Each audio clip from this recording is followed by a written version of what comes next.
Hey everyone, and welcome to Criminal Conversations.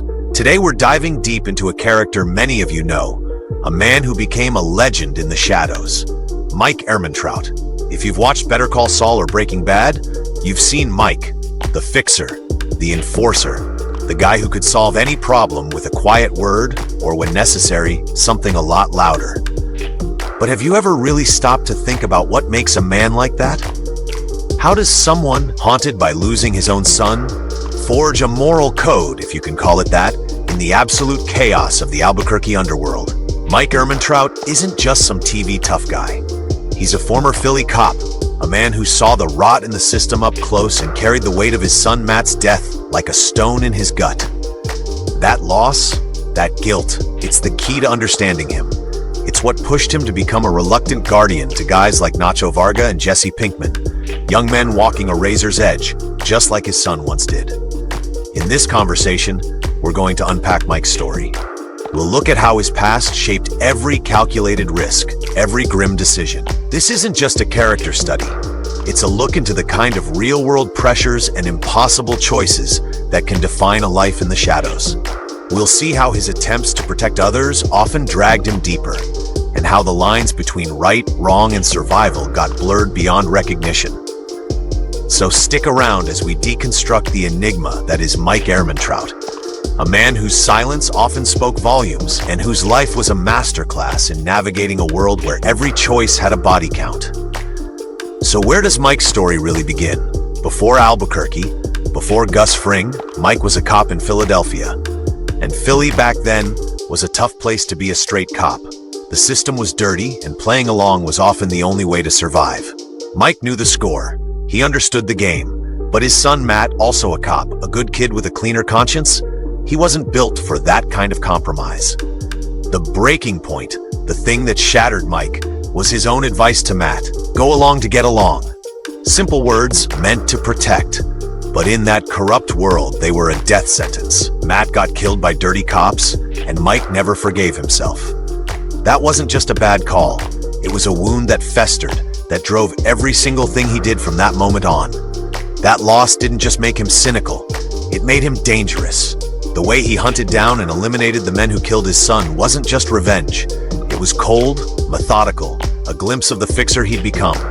Every job he took after, every risk, was filtered through that guilt. He was trying to make dirty money for his granddaughter, sure, but he was also looking for something else, a way to balance the scales for Matt, even if it meant wading deeper into the darkness. Now let's talk about Nacho Varga. When Mike crosses paths with Nacho in Better Call Saul, you see a shift. Nacho's smart, ambitious, but he's caught in the Salamanca web, trying to protect his own father, Manuel, a straight, hardworking guy who wants nothing to do with the cartel. And in Nacho's struggle, Mike sees an echo of his own past, of Matt. That fatherly instinct, buried deep, starts to surface. It's not just business between them. When Gus Fring even hints at using Manuel to control Nacho, Mike draws a line. That's rare for him. He usually follows orders, takes the money, does the job. But threatening an innocent father? That hits too close to home. It's Matt's ghost again. You see Mike trying to guide Nacho, trying to find a way out for him, even when the odds are impossible. Think about the lengths Mike goes to, the risks he takes, not just for the paycheck, but because he sees a kid in over his head, trying to do right by his own dad. The poisoning of Hector Salamanca, the fallout from that, Mike's involved, trying to manage the chaos, trying to shield Nacho, but it's a losing game. Nacho's fate is sealed by the life he chose, and Mike, for all his skills, can only watch it unfold. Another young man lost to the violence. When he has to tell Manuel his son is dead, and Manuel throws that bitter truth back at him, you gangsters and your justice, you feel the weight of Mike's failure, another son he couldn't save. Then there's Jesse Pinkman in Breaking Bad. When Mike first meets Jesse, he's a mess, impulsive, emotional, a liability. But Mike, beneath that gruff exterior, starts to see something else in him. Something different from the cold ambition of Walter White. Jesse's got a heart, a conscience, even if it's buried under layers of bad choices and trauma. Their relationship doesn't start as a mentorship, but it slowly becomes one. Mike sees another young man being eaten alive by the game, and he tries in his own way to offer guidance, a way out. He's rough with Jesse, no doubt, but there's a protectiveness there. He's seen what this life does to young men. He lived it with Matt. He saw it with Nacho. Remember when Mike talks about getting out about Alaska? That wasn't just talk. For Jesse, it became a lifeline. Mike was offering him the escape route he wished he could have given Matt, the one Nacho never got. And when Jesse finally does escape in El Camino, there's a sense that Mike's quiet influence, his pragmatic code, played a part.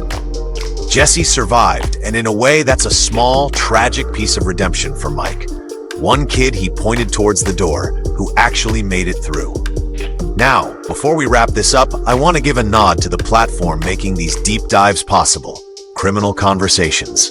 We're all about exploring these complex stories, getting into the grit and the humanity behind the crime, and understanding the real-world echoes in these characters.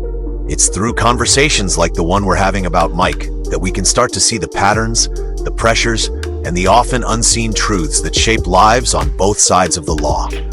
If this is the kind of storytelling and analysis that grabs you, you're in the right place. So, what's the final word on Mike Ehrmantraut? He's a man who lived by a code forged in guilt and loss.